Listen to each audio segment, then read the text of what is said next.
자, 그러면 여기 잠깐 보면 거기 또 나눠드렸죠. 그 유머 있는 사람, 재미있는 사람, 없으면 안 되는 사람이 되려면 도대체 어떻게 해야 돼? 그래서 유머의 효능이 쫙 있죠. 그리고 2번 두 번째 볼게요. 말을 잘하고 싶거든 뭘 길러라? 유머 감각을 길러라. 자, 그래서 여기 보면은요, 유머 능력은 선천적이다? 저를 보면 알아요. 제가 유머 있잖아요. 유머 있죠? 네. 이 정도 반응 참 오래간만이에요. 대부분 네! 그러는데 다시 여쭤볼게요. 저 유머 있죠? 네! 그렇지. 이게 저를 표현하는 거지. 자, 전 유머 있는 사람이에요. 자, 유머 있는 사람. 지금은 이렇게 보이지만 저는 이 웃음치료사 20년 전에는 15년 동안에 수학학원을 했어요. 수학학원을 했고 저를 아는 원장님들이 아주 손에 꼽았어요. 왜냐면 굉장히 열심히 잘했어요. 강남에서도 수학학원을 했거든요. 자, 그런데 중요한 건 나를 알고 싶은 원장님들이 꼭 우리 오빠한테 가서 저 서지혜 원장님하고 얘기 좀 나눌 수 있게 자기 좀 마련해달라. 오빠가 어느 날 저한테 와서 그러더라고요. 야, 너 희한하다. 왜 너를 만났는데 날 통하냐? 깍쟁이였어요. 그렇지. 고향은 어딜까요? 그렇죠. 고향까지 서울이야. 그렇게 깍쟁이였고요. 제가 웃음치료사가 된다고 하니까 사람들이요 10손가락 10발가락에 장을 지겠대요. 아직까지도 그분을 못 만나서 장 지지는 기계를 가지고 살고 있어요. 만나면 꼭 장을 지지려고 내가. 자, 그런데 중요한 건 뭐냐면 그렇게 없던 사람이에요. 저 진짜로. 그러니까 여러분들이 유머가 없는 것보다 더 없던 사람. 그런 사람인데 저는 어떻게 생각하냐면요. 유머는 할 수 있어. 그게 굉장히 중요해요. 그리고 노력하시면 돼요. 자, 그래서 보니까 어떻게 되면 유머 감각은 고정관념의 개조 고치는 거죠. 고정관념을 고치거나 고정관념의 혁신 바꾸는 데서부터 시작되는 거예요. 나는 할 수 없는 사람이야 하면 돼야 안 돼요? 안 돼. 나도 할 수 있어. 그리고 그냥 수시로 막 들이대는 거지. 무슨 얘기인지 알으시죠? 수시로 막 하시면 돼요. 자, 그래서 웃을 수 없는 상황에서도 웃어보고 그러면 그 상황이 웃을 수 있는 상황으로 바뀌어. 내가 유머를 딱 던졌어. 근데 다 썰렁해. 그럼 나 혼자 웃어냐? 그러면 썰렁하는 분들이 기가 막혀서 잡았어요. 이해되시죠? 네. 자, 그런 식으로 그냥 그 다음에 비관적인 생각을 버리고 매사를 재미있게 긍정적으로 받아들이는 거예요. 그 다음 또 흥미와 관심의 영역을 넓혀라. 저는 유머를 어디서 주로 캐치를 하느냐면요. 드라마나 이런 거 있잖아요. 예전에 그런 것도 안 봤어요. 드라마 뭐 재미있는 거 이런 거 한 번도 보지 잘 안 하는데 요새는 맨날 봐요.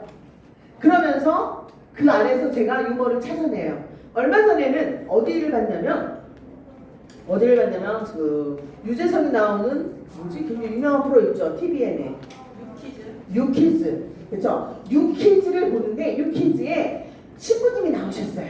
근데 이건 서지혜만 할 수 있는 유머다. 제가 해야 훨씬 사람들이 더 재밌게 들을 수 있는.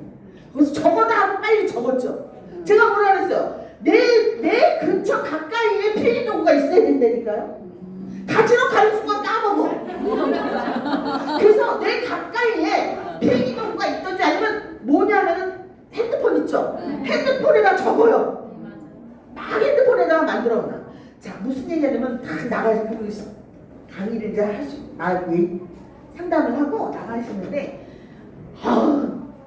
맛있는 거 정말 많이 드시겠어요? 막 이러니까 못 먹는 게 3가지 있다고. 안 줘서 못 먹고 비싸서 못 먹고 없어서 못 먹는다. 딱 그러시면서 나가는데 그게 나한테 확 꽂힌 거죠. 저거는 내 강의다. 저거는 내 유머다. 그러니까 우리가 그동안에 봐왔던 것들이 아니라 좀 새로운 것들을 보려고 노력을 좀 하시라는 거죠. 그래서 관심의 영역을 넓혀라. 그래서 3번째 유머 감각의 개발 운영. 자, 읽어볼게요. 3번째 1번 시작.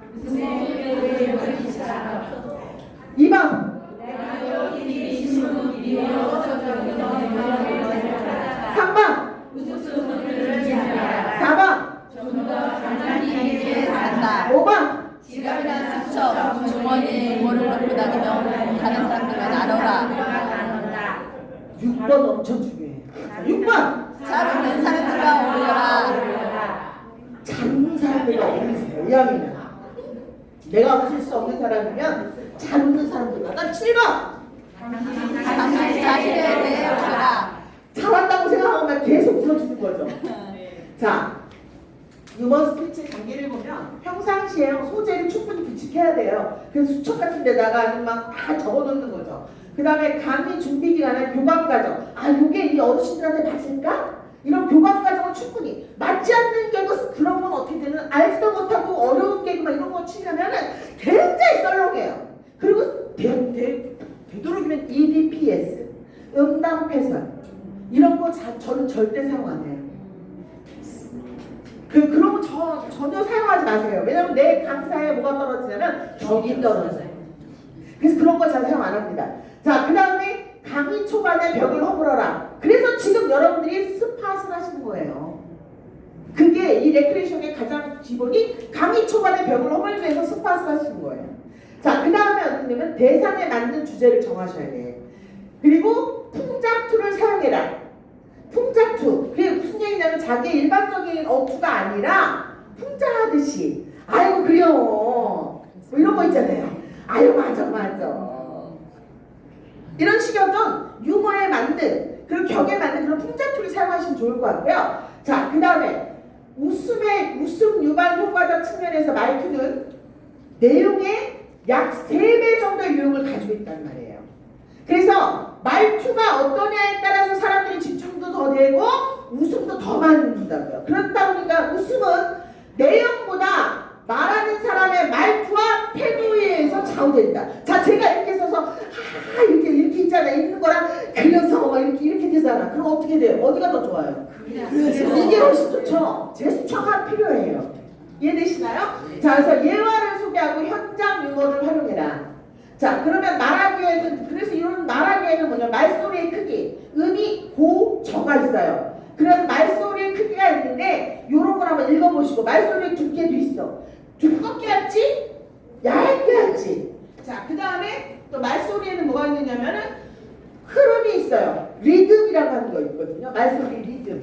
리듬이 있는데 우리가 하는 말은 흐름이 있어요. 그래서 막 계속 따따따따따 말하는 거랑 말을 쫙 하다가 집중해야 될 때는 일단 몸이 앞으로 나아가면서 그래서 하면서 나한테 집중하기. 그리고 또박또박 크게 말할까요? 작게 말할까요? 크게. 작게. 집중하게. 아시겠죠? 네. 그 다음에 말소리, 저 네 번째가 되게 중요해. 말소리의 사이가 뭐냐, 파우스라고 해서 어떻게 되죠? 말소리 사이는 말과 말 사이인데요.